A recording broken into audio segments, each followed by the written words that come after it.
Hello and welcome back to another easy online German video training. This lesson is for beginners and it's actually the first lesson for beginners on my website, and I'm going to present it here. So if you are an advanced learner, it may be boring. If you want to improve your pronunciation, you can also watch this video lesson.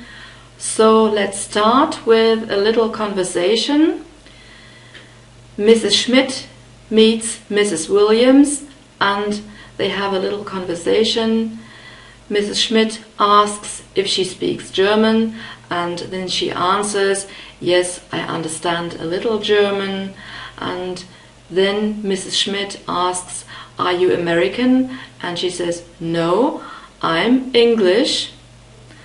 And then she is asked where she comes from, and Mrs. Schmidt comes from Hamburg, and Mrs. Williams says that she knows Hamburg and that it's a nice town. So this is the content of the conversation, and we're going to start with the question of Mrs. Schmidt. And she says, Guten Tag, sprechen Sie Deutsch? So, good day, if you translate it literally, speak you German. And Sie is the polite form, and you always have to write it with a capital letter. So, let's see what the pronunciation is like. Guten Tag, Guten Tag. We have a long U sound in guten and an unstressed E in the last syllable. Most of the time we Germans don't speak this unstressed E. So it's guten, guten, and Tag. The G is pronounced like a K. It's not such a strong K, but at least it's not a hard G sound. Guten Tag. Sprechen. Sprechen is also the infinitive of to speak. And sprechen Sie? Do you speak? Sie is the polite form. Sprechen. We have the sh sound and the P, as you can see in the phonetic script. In brackets, SP is always pronounced sp at the beginning of a word. So it's sprechen.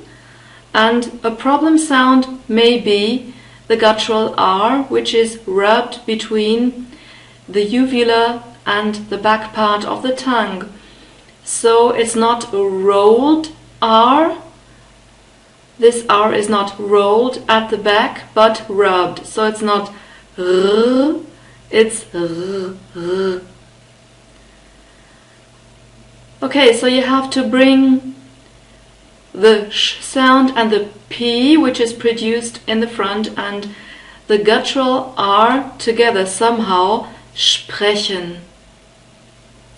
We have a short S sound here, sprechen, and the next problem sound is the soft CH, and in the phonetic script we use this little C with the little tick at the bottom, and the CH is a grouped consonant, and here we have a soft CH.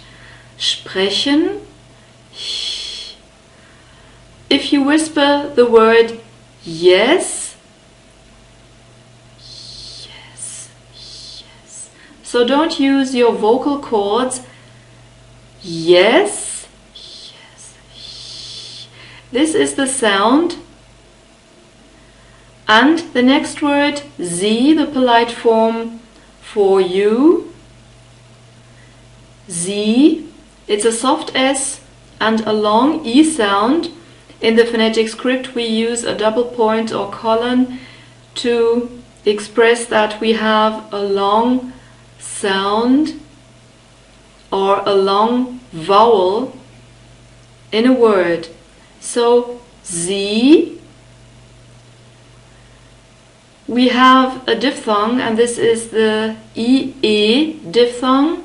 This is always a long E sound, so it's not an E or a sound. Sie. And in Deutsch we have the next diphthong, it's the OI diphthong. E and U is OI. In the phonetic script we use the sign for the open O sound O and the sign for the Ü sound. So it's Oi. Oi. It's not Oi. It's not an E sound at the end of this diphthong. It's rather an Ü sound, so Deutsch. And we have another grouped consonant here. It's SCH, which is a sh sound. So in the phonetic script you see the sign for the sh sound after the T. So it's Guten Tag. Sprechen Sie Deutsch?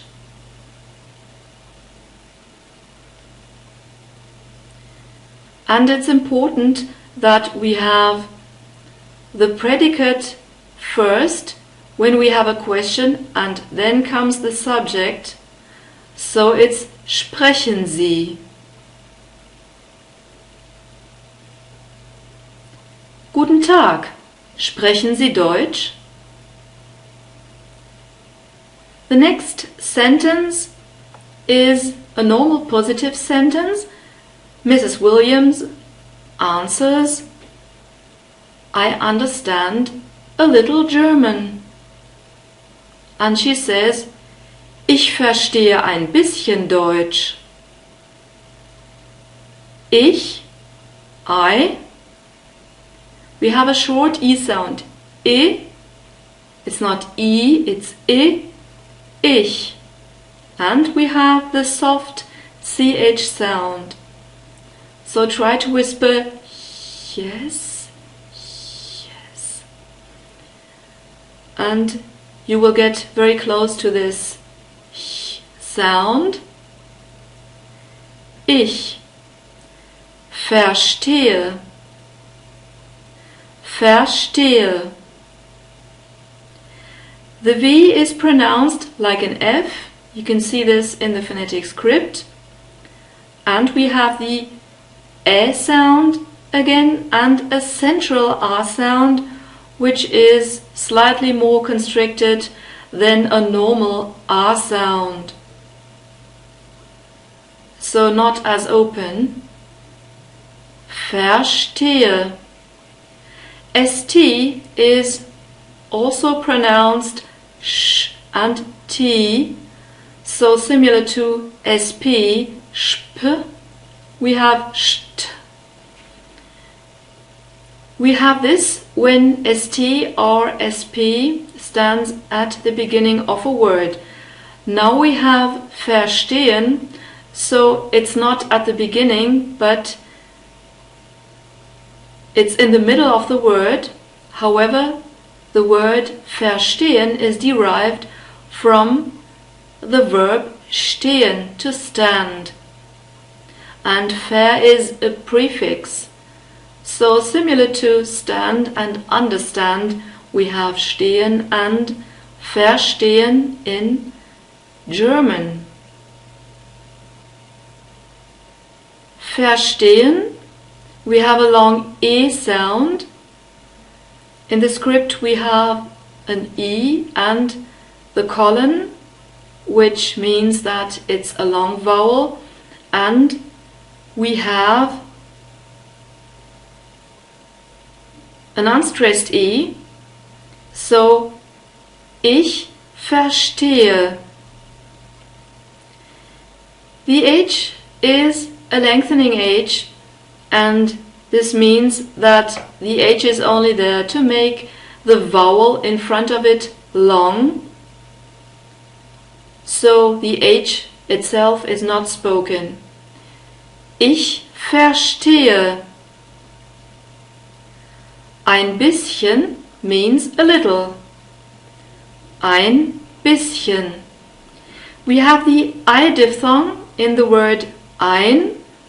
We write E and I, but this is pronounced I. A and E, that's how we pronounce the vowels in German, becomes I. Ein bisschen. We have a short E sound in bisschen and a sharp S, and we have the CH, the soft CH again in this word, like in the word ich too. Bisschen. Bisschen. Ein bisschen. And Deutsch, you already know. Ich verstehe ein bisschen Deutsch. Ich verstehe ein bisschen Deutsch. So we have a normal positive sentence, and you can see that we have the subject first and then the predicate. Verstehe. In the next sentence, Mrs. Schmidt asks Mrs. Williams, "Are you American?" Sind Sie Amerikanerin? Sind Sie Amerikanerin? Sind, are. Sind, we have a soft S at the beginning of German words and a short E sound. The D is spoken like a T when we have it at the end of a word. Sind. Sind. Sie, you already know. Are you American? Sind Sie Amerikanerin?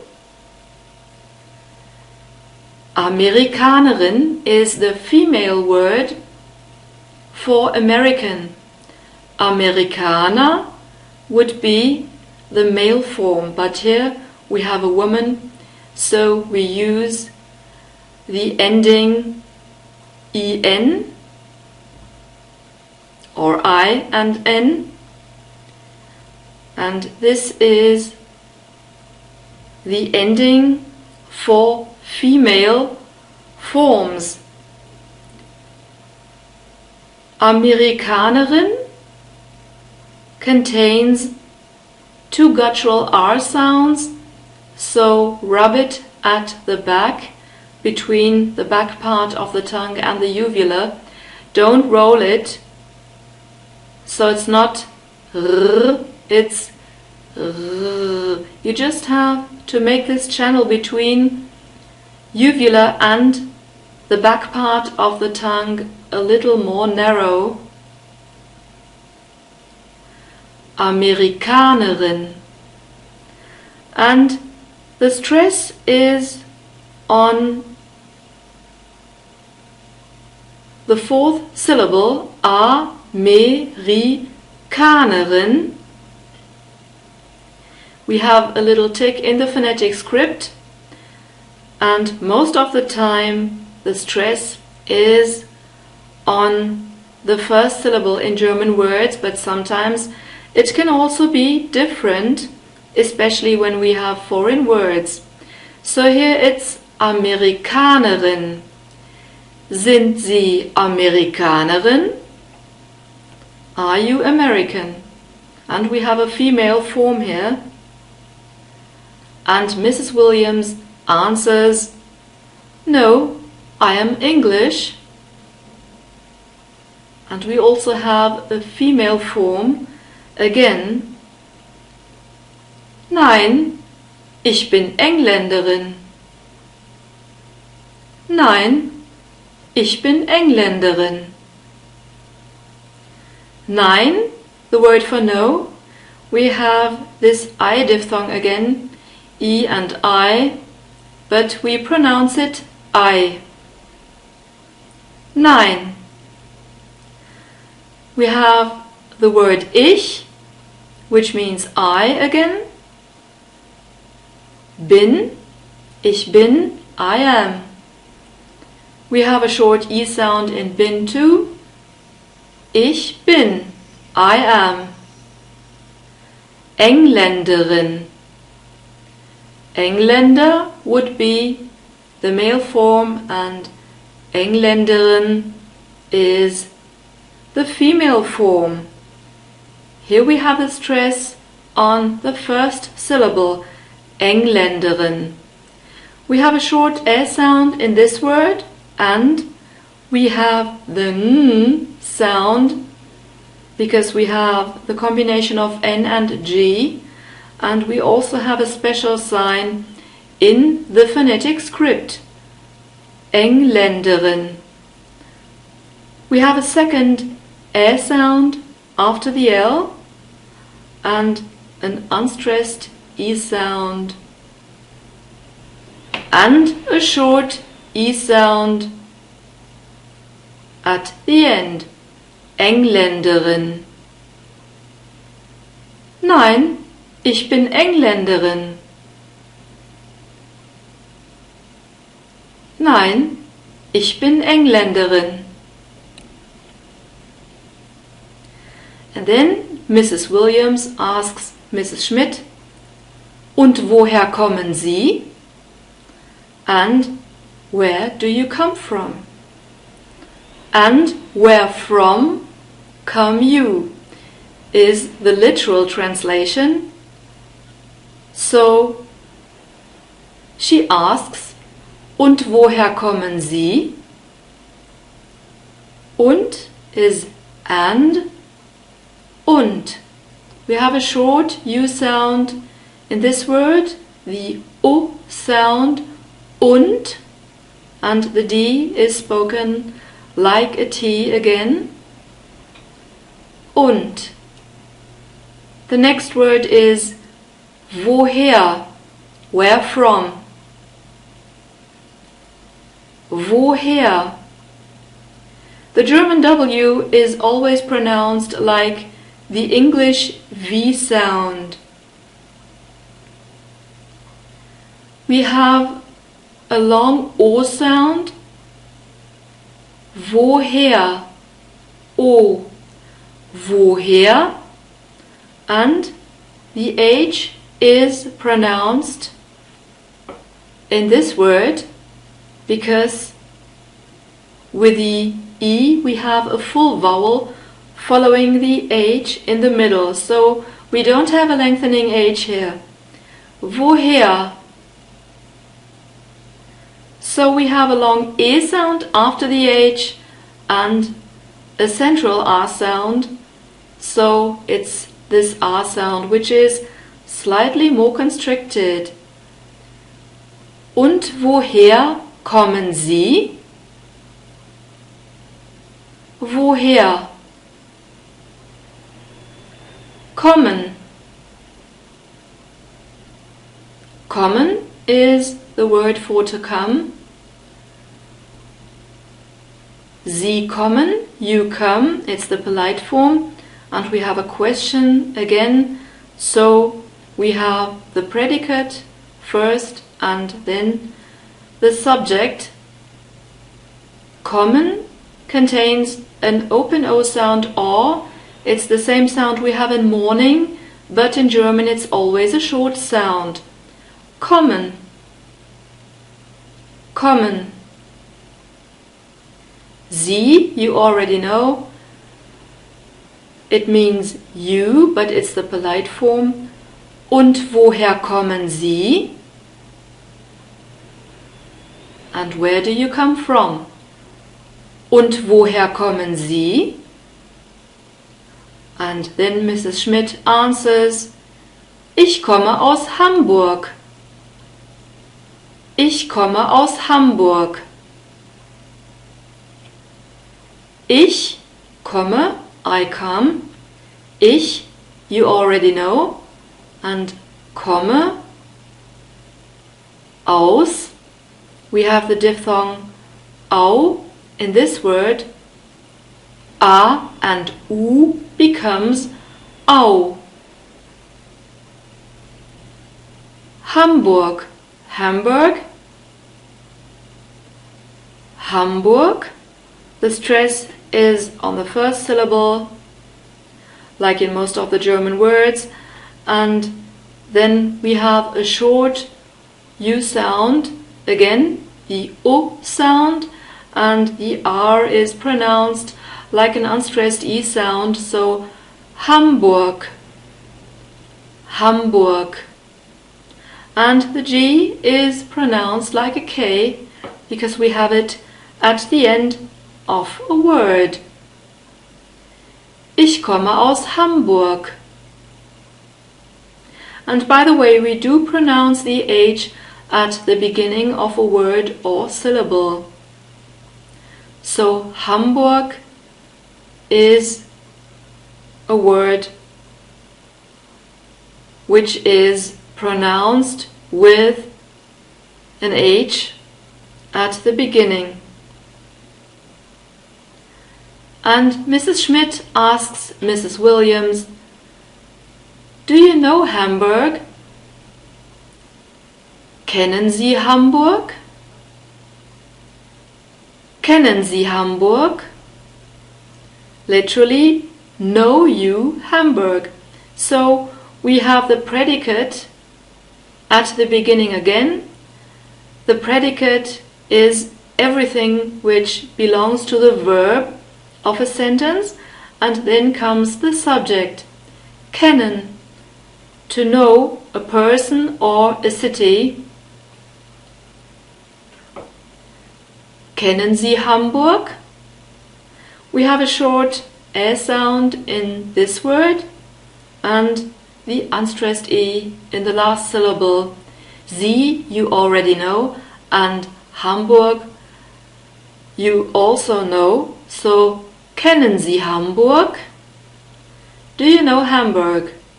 Or literally, know you Hamburg? And then Mrs. Williams answers, Ja, ich mag Hamburg sehr. Literally, yes, I like Hamburg very. So in English you would have to say, yes, I like Hamburg very much. Ja, the German word for yes. Ja, ich, you already know ich, the German word for I. Mag, ich mag, I like. And the G is pronounced like a K once again. Ich mag Hamburg sehr. Sehr. We have a soft S at the beginning of sehr and a long E sound and a central R sound. So the H is a lengthening H in this word. Sehr. The H is only there to make the vowel E long, and the R is pronounced like a central R sound. So it's not a guttural R. Ja, ich mag Hamburg sehr. Ja, ich mag Hamburg sehr. And then she adds, Hamburg ist eine schöne Stadt.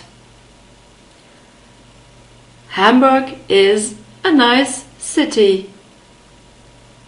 Hamburg ist eine schöne Stadt.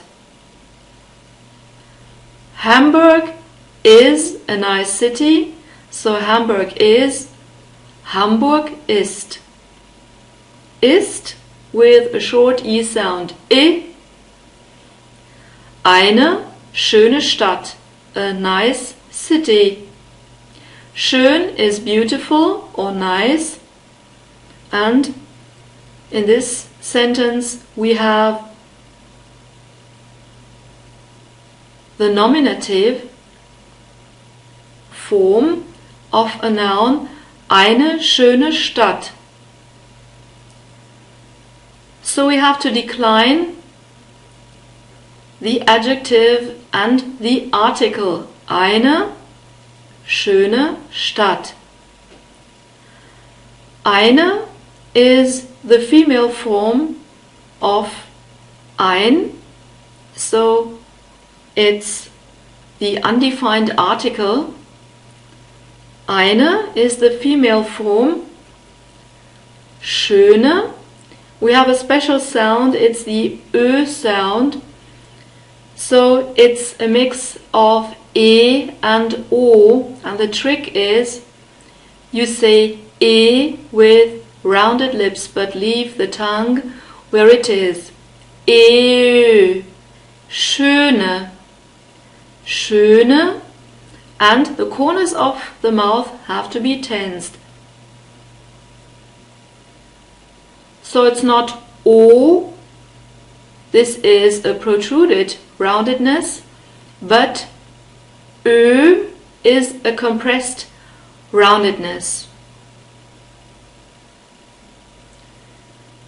Schöne. We have an unstressed E at the end, and Stadt is the word for city. Stadt. We have ST at the beginning, which means we have a sh sound and a T, Stadt, and a short R sound, and DT is spoken like a T. So, Hamburg ist eine schöne Stadt. Hamburg ist eine schöne Stadt. So maybe we can go through these sentences once again. Guten Tag. Sprechen Sie Deutsch? Ich verstehe ein bisschen Deutsch. Sind Sie Amerikanerin? Nein, ich bin Engländerin. Und woher kommen Sie? Ich komme aus Hamburg. Kennen Sie Hamburg? Ja, ich mag Hamburg sehr. Hamburg ist eine schöne Stadt. This was the first conversation, and I hope you like this little lesson. So if you're interested to repeat this small talk or conversation, you can click on the link in the description below this video, and you can repeat the words, you can practice the words and the grammar, and you can also practice the sentences. So